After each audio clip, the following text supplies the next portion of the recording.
Hello viewers, welcome to our channel. నేను మీ చరణ్ పరిమి.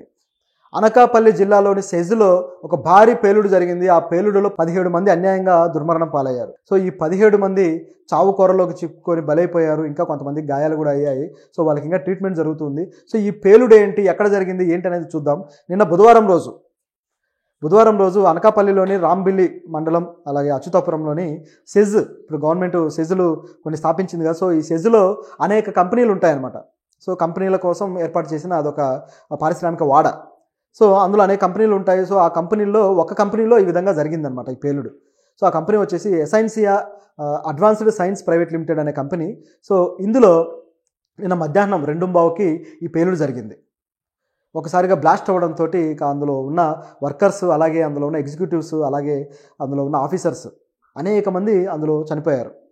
కొంతమంది శిథిలాల కింద పడి చనిపోయారు. అయితే ఇది అక్కడ రియాక్టర్ పేలుడుతోనే జరిగిందా, రియాక్టర్ ఏమైనా పేలిందా అనే సందేహాలు అయితే మొదట్లో వచ్చాయి. తర్వాత చూస్తే ఇది రియాక్టర్ పేలడం కాదు, ఒక గ్యాస్ రిలీజ్ అయ్యి ఆ గ్యాస్ వల్ల ఈ బ్లాస్ట్ అయింది అని చెప్పేసి ఏపీ హోంమంత్రి వంగలపూడి అనిత గారు అయితే క్లారిటీ ఇచ్చారు. అయితే దీని విషయంలో కొన్ని ప్రశ్నలు ఉన్నాయన్నమాట. ఏంటంటే ఈ గ్యాస్ లీకేజీ ఎందుకైంది?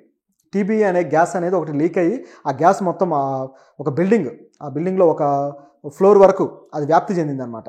ఆ వ్యాప్తి చెందిన తర్వాత దానికి ఒక ఎలక్ట్రిక్ స్పార్క్ అనేది తగిలి సో ఒక్కసారిగా బ్లాస్ట్ అయిపోయింది. సో తర్వాత ఆ బిల్డింగ్ గోడ కావచ్చు, అక్కడ కొన్ని మాత్రమే కూలాయి, మొత్తం బిల్డింగ్ అంతా కూలలేదు. సో ఆ ఫ్లోర్కి సంబంధించినవి మాత్రమే కూలిపోయాయి. దాని శిథిలాల కింద పడ్డ వాళ్ళు మాత్రం చనిపోయారు. సో ఇంత ఘోరంగా జరిగింది. సో ఈ గ్యాస్ లీకేజీని మీరు ఎందుకు అరికట్టలేకపోయారు అనేది మొదటి ప్రశ్న హోంమంత్రి గారు కూడా అడిగారు. అయితే ఇక్కడ గమనించాల్సింది ఏంటంటే ఇక్కడ ఆ సేఫ్టీ ఆడిటింగ్ అనేది ప్రతిసారి కూడా జరుగుతూ ఉండాలి. ఇంత భారీ స్థాయి కంపెనీల్లో వాళ్ళు చేస్తున్న వర్క్ కావచ్చు, దీనికి సంబంధించి అక్కడ లోపల ఎంతవరకు సేఫ్టీ ఉంది ఆ వర్కర్స్కి అనే చెకింగ్ అయితే, ఒక ఆడిటింగ్ అనేది ఎప్పటికప్పుడు చేస్తూ ఉన్నప్పుడే దానికి వీళ్ళు ఎలాంటి చర్యలు తీసుకుంటున్నారనేది తెలుస్తుంది. ఒకవేళ చర్యలు లేకపోతే వాళ్ళ మీద శిక్షించైనా సరే గవర్నమెంట్ చర్యలు తీసుకునేలాగా వాళ్ళని పురిగొల్పడానికి అవకాశం ఉంటుంది. హోంమంత్రి గారు డైరెక్ట్గా ఆ యాజమాన్యానికి మెసేజ్లు పెట్టినా, వాళ్ళకి కాల్ చేసినా వాళ్ళు స్పందించలేదట. వాళ్ళని ఏమనాలి? ఎంత బాధ్యతారాహిత్యం ఇది! అంటే ఈ లీకేజ్ వల్ల జరిగింది అంటే ఇక్కడ ఖచ్చితంగా సేఫ్టీ మెజర్మెంట్స్ సరిగ్గా లేవు అని అర్థం. ఇంత లీకేజ్ అయ్యి ఆ గ్యాస్ వచ్చి మొత్తం అలుముకొని పేలిపోయింది అంటే ఈ లీకేజ్ దేనికి, ఎలా జరిగింది? కేవలం అక్కడ సేఫ్టీ మెజర్స్ సరిగ్గా పాటించకపోవడం వల్లే జరిగింది అనేది క్లియర్గా తెలుస్తుంది. ఇక్కడ 200కు పైగా ఇక్కడ కంపెనీలు ఉన్నాయి. సో ఇన్ని కంపెనీలు ఉన్నాయి కదా. అయితే వీటిల్లో ఏదైనా ప్రమాదం జరిగితే, ఎలాంటి అగ్ని ప్రమాదాలు కావచ్చు, ఇవి జరిగితే దాని నుంచి రెస్క్యూ చేయడానికి అక్కడ రెస్క్యూకి కనీసం ఒకే ఒక్క ఫైర్ ఇంజిన్ ఉందట. సరైన రెస్క్యూ టీములు కూడా లేవు అక్కడ.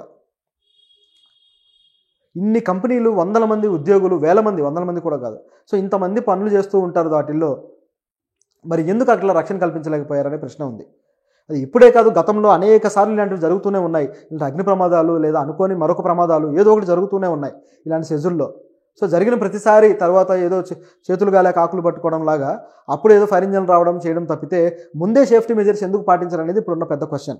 ఈ సంఘటన జరిగిపోయిన తర్వాత చనిపోయిన వాళ్ళ వ్యక్తుల ఎవరైతే వాళ్ళ పేరెంట్స్ కావచ్చు, వాళ్ళ కుటుంబీకులు కావచ్చు ఎంత వేదన చెందుతున్నారంటే, ఒక ఆవిడైతే తన అన్నకు రాఖీ కట్టడానికి వస్తే ఆయన సాయంత్రం బాగా లేట్ అయిపోయిందని చెప్పేసి ఏదో రాఖీ కట్టించుకొని పడుకున్నాడట.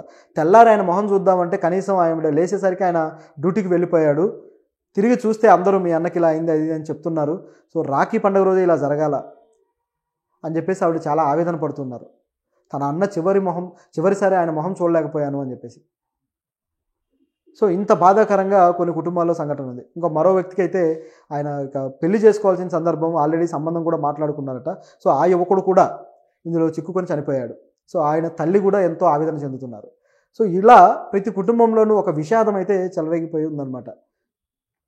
అయితే మరి ఇప్పుడే జరిగిన సంఘటన ఇంతకుముందు జరగలేదా అంటే, గతంలో కూడా ఇటువంటి అనేకం జరిగాయి. సో ఆ సంఘటనలు కూడా ఏంటనేది ఒకసారి చూస్తే, గతంలో జరిగిన సంఘటనలో ఒకసారి డీటెయిల్స్ అయితే మనం చూద్దాం.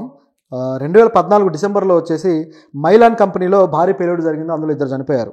అదేవిధంగా 2022లో సీడ్స్ కంపెనీలో 2 సార్లు విషవాయువులు లీక్ అయ్యాయి. అందులో 500 మందికి పైగా మహిళలకి, కార్మికులకి అస్వస్థత జరిగింది.